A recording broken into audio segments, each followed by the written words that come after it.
My name is Tanner Kyler, and today's plant is Neoporteria villosa. This cactus is native to the Atacama Desert in Chile, which is in South America. It lives at high elevations around 5,000 feet, and so it also seems to be an early bloomer. What's awesome about this plant is when I bought it last year, about almost a year ago now, it didn't have almost any pups on it either. So it only bloomed at the top last time and only about half as many flowers. So what this is telling me is that this is going to keep getting more and more flowers on it every single year, and even its young pups are going to be able to bloom. So if I wanted to propagate these, I would have a cactus that blooms within the first year, maybe two after it. It takes a little bit of energy to get roots, so it might not bloom. It also tells me this plant is healthy and it's doing well, and I must have dormanted it right. It is now early February, so it is a little bit early for it to be blooming, but I have it in a sunny window, so the conditions must be similar to the Atacama Desert in the spring whenever they bloom. And living at high elevations, it's very dry, of course, and so that's why this cacti has, it's a pretty small species. It's similar to the Echinocereus, which live here in the States. It looks similar to them, has this growth cluster. It's a columnar or barrel-shaped cacti. It only gets about 6 inches tall. So I treat this cacti similar to all the other cacti in terms of care. During the winter months, so like right now, it's inside of my house in a window. I don't really water it throughout the winter. I might give it a little splash here and there. But generally, cacti do not need water throughout the winter, which is surprising for most people. But they can easily go 3 months without water. And if they're not getting water, you really don't need to give them sunlight. So they can stay even in a cool, dark room. Find the coolest room in your house, put it there, make sure it's not going to get below freezing, because many cacti cannot survive below freezing, or some euphorbias, can't survive under 40 degrees Fahrenheit, or they can suffer severe damage. So make sure it's at least above 40 degrees Fahrenheit.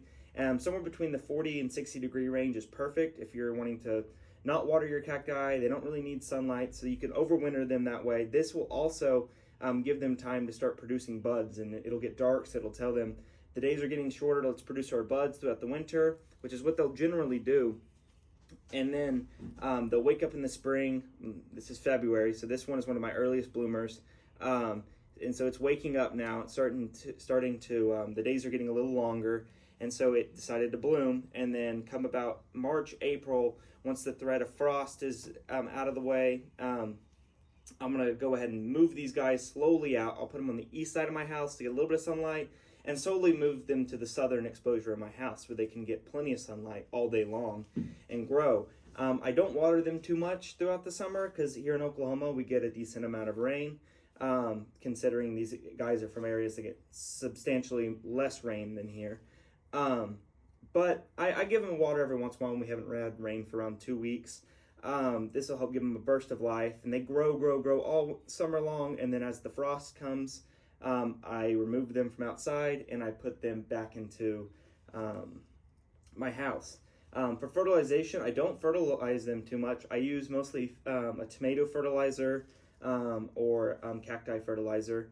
I'll mix it in about once every 3 months. I'll give them a little bit of fertilizer. Sometimes I just make my own. So yeah, but cacti are really easy to care for.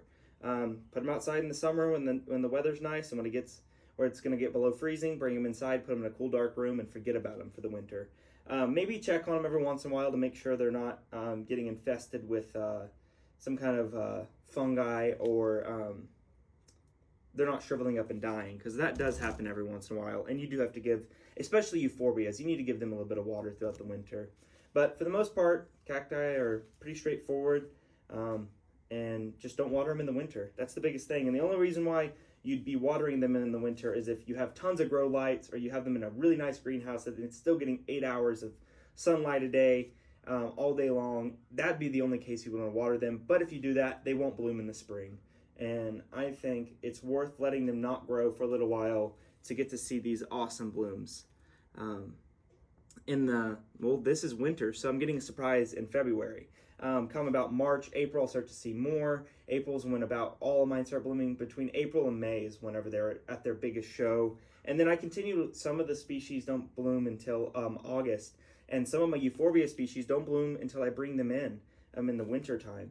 And the days start to get shorter.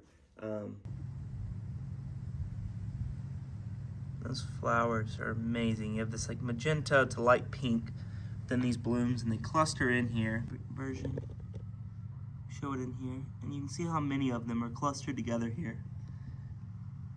I haven't repotted this plant since I've owned it, but I'm thinking about doing it soon. Because look at all those babies trying to come up right there. And those I'll probably cut off and propagate to have more of this species. And eventually I'll probably start selling cacti. So if any of you are interested, just let me know, and we'll get together and see if we can maybe get you one of these or any of the species I'm gonna start doing videos over. A little bit better outside. The lighting's a little bit better outside, so I'll show you here.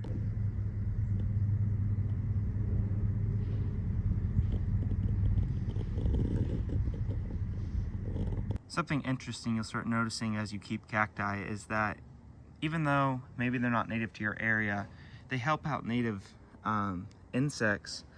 You look through here, these spines act as like a net or a web for smaller creatures to get in and be safe. So you can see the spider web in there. Jumping spiders tend to use my cacti as you know, homes for the winter. And they live inside my house, but they don't ever really come out of the cacti throughout the winter because they're kind of dormant, I guess. And so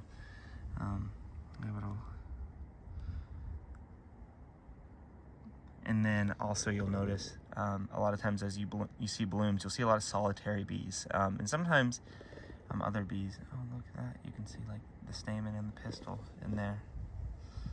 That flower, it's starting to open up wide enough. It's actually seemed to open up wider since I brought it outside. That one right there is awesome. Thank you guys for watching this video. I hope you enjoyed it, and hopefully you learned something throughout the video. If you did, make sure to hit subscribe so you can see the other videos similar to this of some of the cacti I'll be repotting, some of the different cacti I have throughout my collection, and informational videos over them. I'll see you guys next time.